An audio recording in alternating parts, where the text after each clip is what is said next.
Hello, and welcome to the Third Sector. I'm your host, Tamara Brinkman. In our society, there are three sectors: the public, the private, and the nonprofit. And it's that third sector that we are here to talk about today. My guests on today's episode are Melissa Davis from Junior Achievement, and later joining us will be Carl Reinhardt from Future Achievers. So first, let's get started with Melissa Davis from Junior Achievement. Hi, Melissa. Thank you so much for coming on the show. Hello. Thank you so much for having me, Tamara.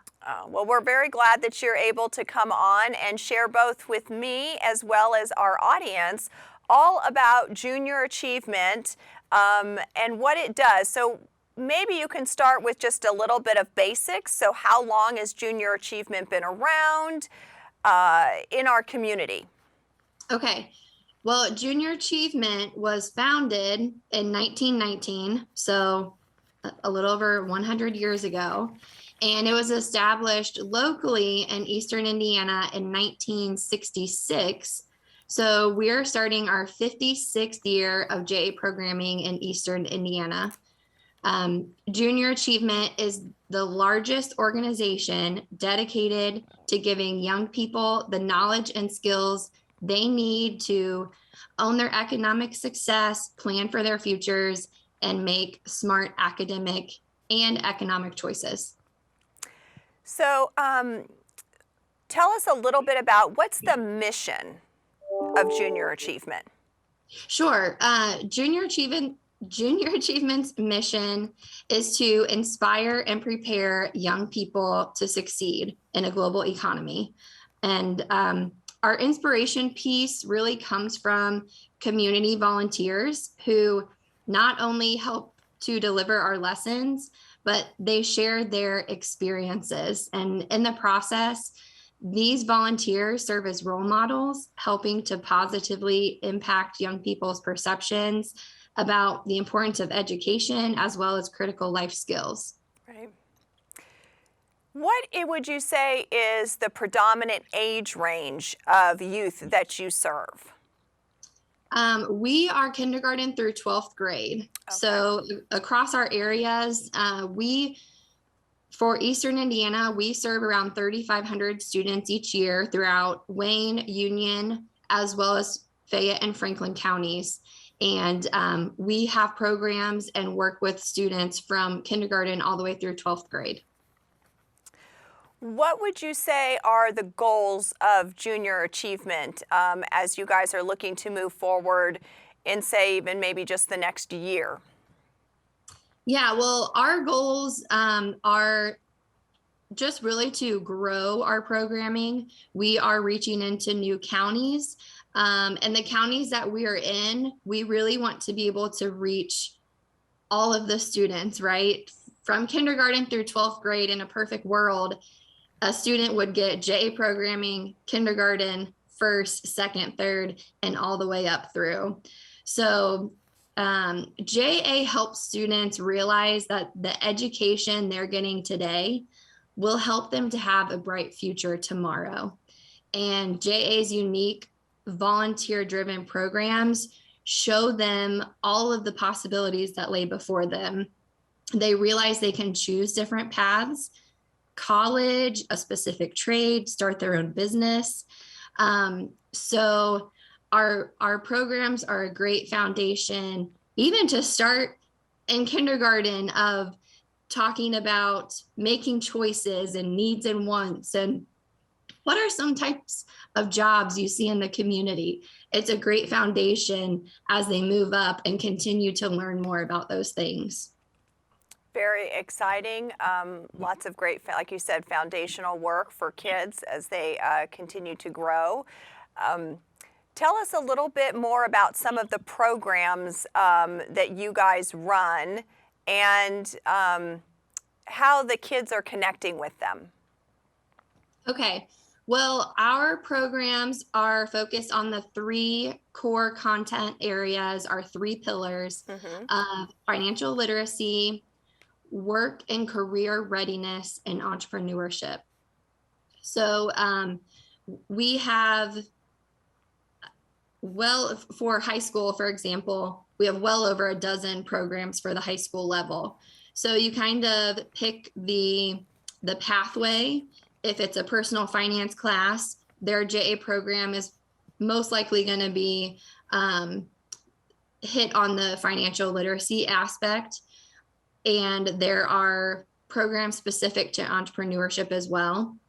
So an example of a high school program that we use throughout our counties is JA Career Success. So in that program, students learn about the 4 C's. So they're critical thinking, communication, collaboration, and creativity. They work on soft skills and learn about soft skills. They look at work priorities and what they would value in having in a job. They look at STEM and other high growth industries. And also they look at personal branding and job hunting tools such as resumes, cover letters, interviews, and digital profiles. So that's one of our high school programs. And it's delivered throughout 7 sessions, and volunteers can come in and share all of these different areas with the students.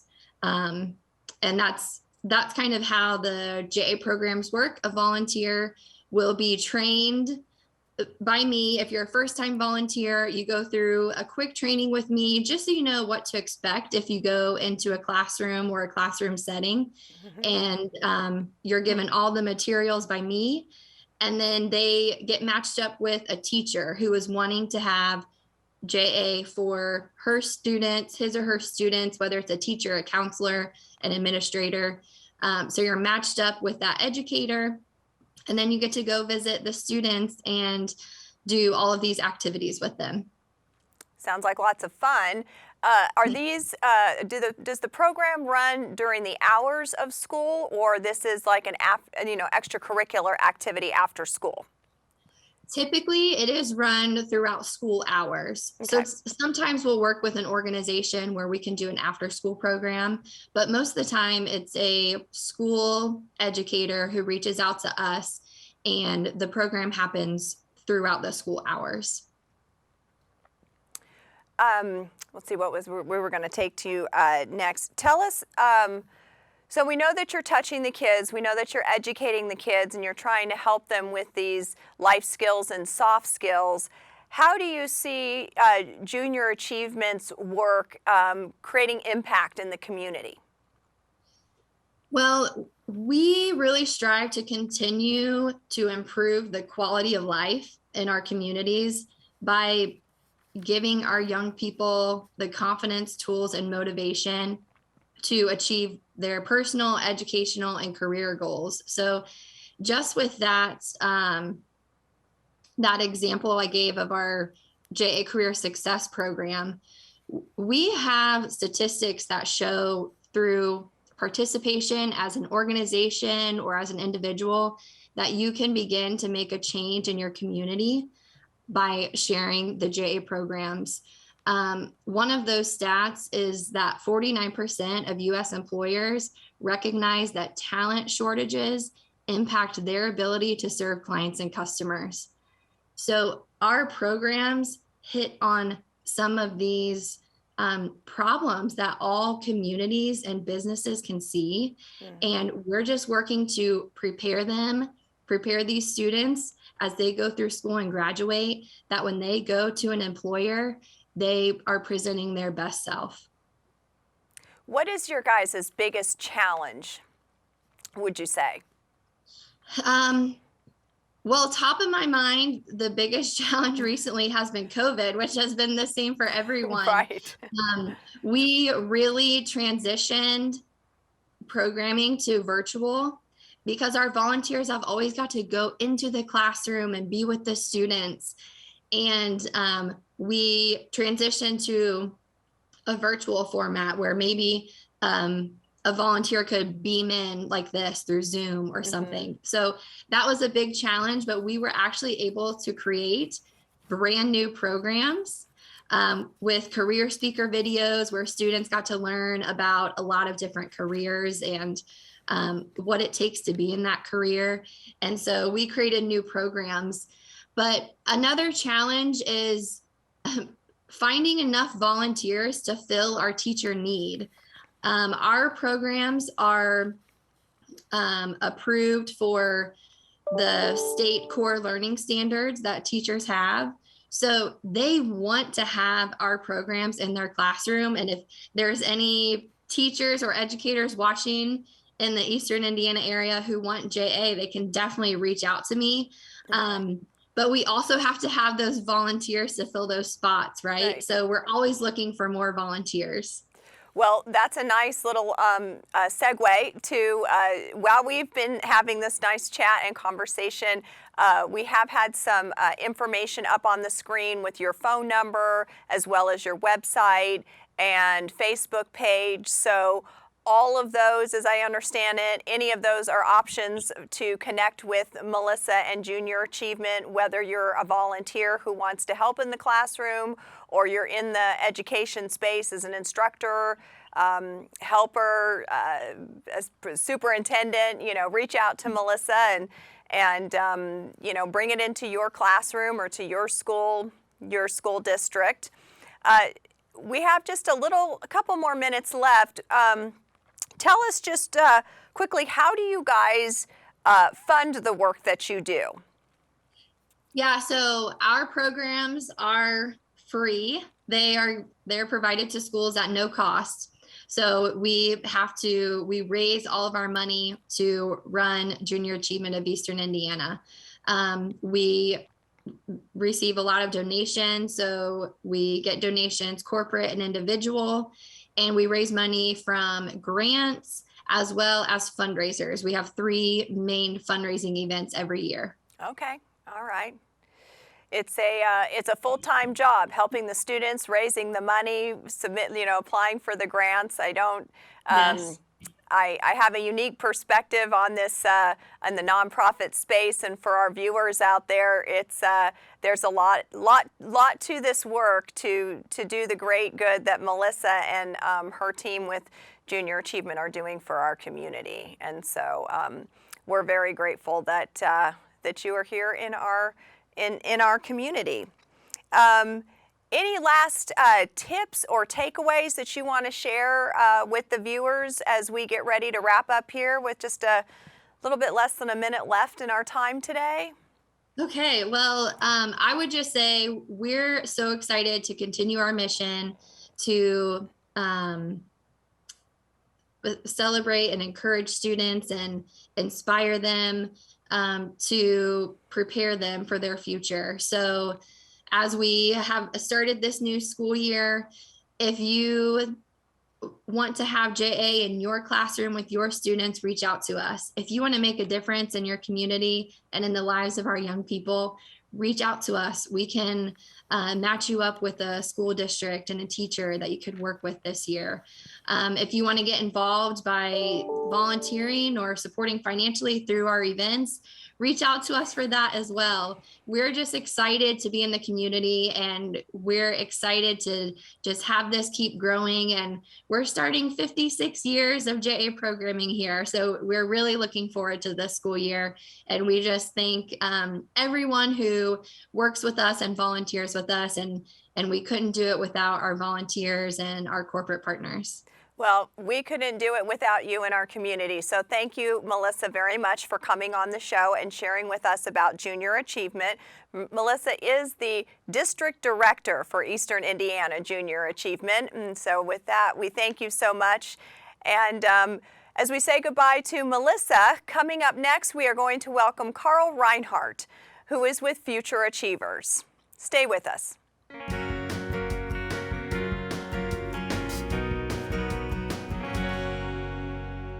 Welcome back. Carl Reinhardt is joining me now to talk about Future Achievers. Carl is the co-founder of Future Achievers. Carl, welcome to the Third Sector. Thank you for joining me today. Oh, yes. Thank you so much for having me. I really appreciate it. Well, we are so happy to have you join us, and you're going to share with me as well as our audience all about Future Achievers. Why don't we start out with just a little bit of history, Future Achievers. How long's it been here? How did it get started? Share with us and the viewers, give some information about that. Absolutely, yeah. So Future Achievers, we actually formed about back in 2012.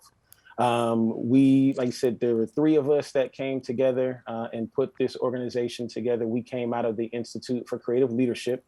So this was like our final project. And with implementing it, we just found that there was a need in the community for this service. And we found success with it. And so we said, hey, let's move this forward. And so we were able to form a nonprofit organization. We got our 501c3 status. And we've been growing and evolving, ever since. So just so you know, while we're talking, we're going to put up some graphics for our audience. We're going to put up your website and any Facebook information, phone number. So for the viewers, as we talk and that comes up, you can make note of that if you're interested in talking to Carl after or connecting with him or the work that Future Achievers does. But let's continue on learning about Future Achievers. So what's the mission of Future Achievers? Sure. So Future Achievers, we want to provide teenagers and young adults primarily. So those young adults, probably that 18 to about 21-year-old age, we want to equip them with skills and opportunities to help them be successful. And so success really, that's a term that's very broad. And so, we let the individual kind of define what success is to them. But basically, we want them to be productive adults, and productive in our society. We do that by focusing on what we consider to be our 5 pillars or our 5 key areas. And those are personal finance, job readiness, college preparation, giving back to the community and civic engagement, and health and wellness. And so everything that we do is geared towards one of those 5 pillars, and it's geared towards providing, education, skills, and opportunities in one of those areas. So how do you connect with kids? Yeah, so we partner with other organizations. We partner with parents. And I think that's really the driving force of really what we do.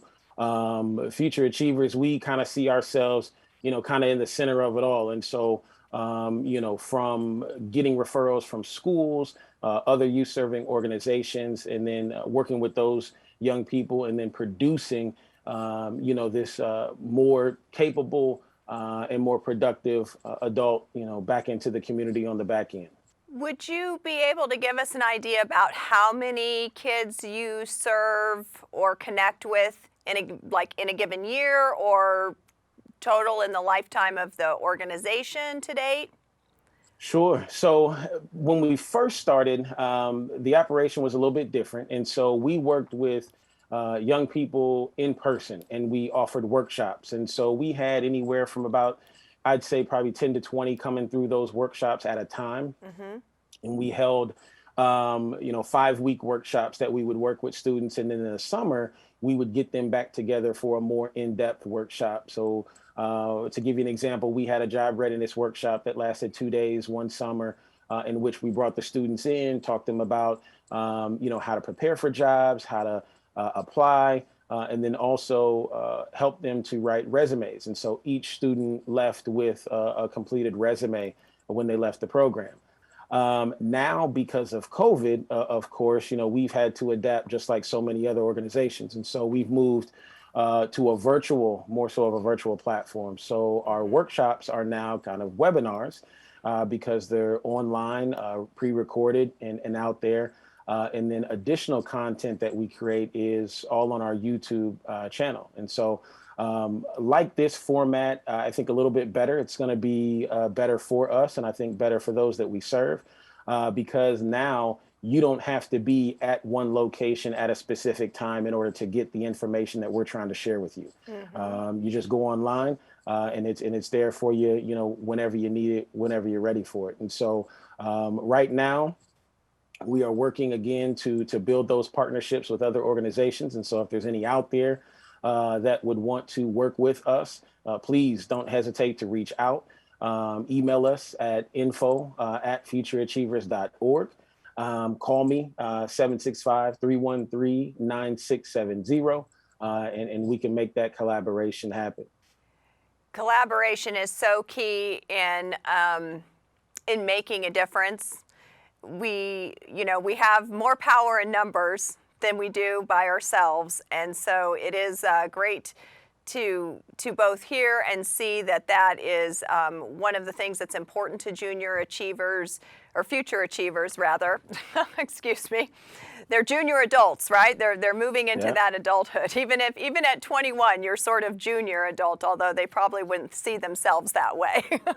Yeah, but what we know about brain development now, is that, kids are not really hitting adulthood, developmentally until probably closer to age 25. And I'm sure we've got some parents out there who would say, hey, I've got this 18, 19, 20-year-old still on my couch, and I would wish they would get out of my house. And so those are, that's where we're able to come in and kind of help, with that, with kind of helping, those that haven't really found their place, identify what they're interested in, what their goals are. Get them those opportunities, connect them with job opportunities in the community, make sure that they're prepared to be successful when they do launch. What are some of the demographics of the kids that you're working with and serving? So our kids, over the life of Future Achievers, it's really varied, and it crosses, I think, race, socioeconomics. The information that we're providing is actually useful to any and everybody. We had a parent when we were doing in-person workshop years ago that came to me and said, hey, I want my kids to be in this program because me and their dad, we're together. We raised them together in our home, but they don't listen to us. They think that we're old and we're the parents. And so we just need somebody else to tell them the same information we're telling them in hopes that they receive it. But then, of course, we do know the effects of, poverty in our community. We do know the effects of, the opioid epidemic and what it's having. And now you've got COVID on top of that as well, too. And so, you've got kids on the other side of the spectrum who really, can benefit as well. And it could really affect not only their lives, but the lives of their family as well, and kind of change the trajectory of their family for the future. Right. Really important to get kids, the younger, the better, to help, them along that path to success in life. What are, let's say for the next year, what are the main goal or goals of Future Achievers just within like the next year? Yeah, so the next year, again, want to form those partnerships. And so we're in conversations with a couple schools in Wayne County to get our content out to them and in front of the students. Also looking to branch outside of Wayne County as well to be able to assist in some other communities and bring some of our programming there as well. We are continuing to grow as an organization. And so we've got some open positions that we want to fill just to make sure that, we're able to serve the community as best that we can. Oh, okay. So you can connect with Carl for jobs potentially, for volunteering, for probably donating your time or your or funds, I'm sure. Tell us a little bit. Speaking of funds, how do you guys fund the work that you do? Yeah, absolutely. So quite a bit of funds come from private donations, come from our board members as well too, are donating as well to the organization. We've been able to get grants over the years as well. Kiwanis Club of Richmond has been gracious in providing a grant for us. United Way has locally provided some funds to us as well to be able to offer our programs and to grow in areas. And so we're very appreciative of that support. And of course, like every organization, we need that continued support and more to be able to have the type of impact that we want to have in the community. So tell us just a little bit about the staff that you do have that runs the organization. Who else is doing this great work with you, Carl? The board is made up of, again, myself, our other founders, Erica Butler, who's in Indianapolis, Rachel Ulrich, who just completed her master's. And she was actually a high school student when she started with us. And so, and really inspired a lot of our work. And so, definitely hats off to her and her maturity and riding with us this far.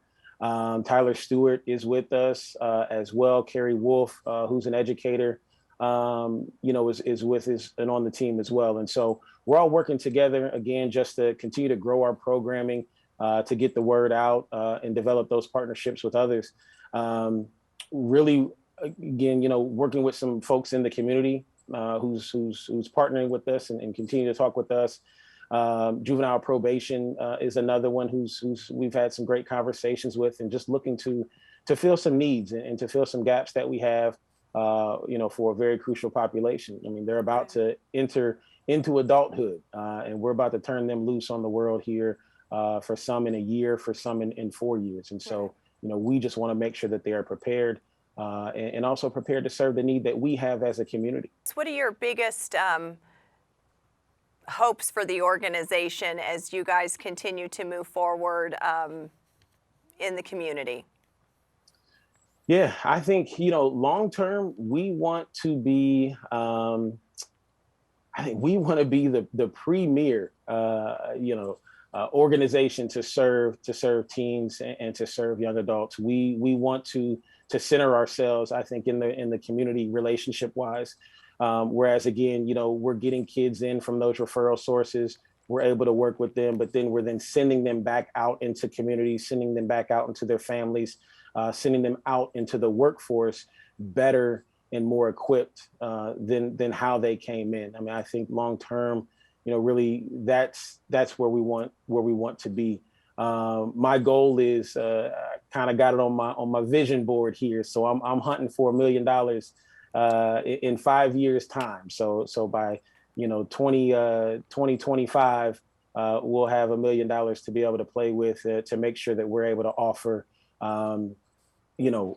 funding, scholarships. We're able to offer college tours, put kids on a chartered bus and take them to the institutions right here in Richmond, but then also help them to see what might be surrounding us as well, to offering opportunities for jobs and job placement.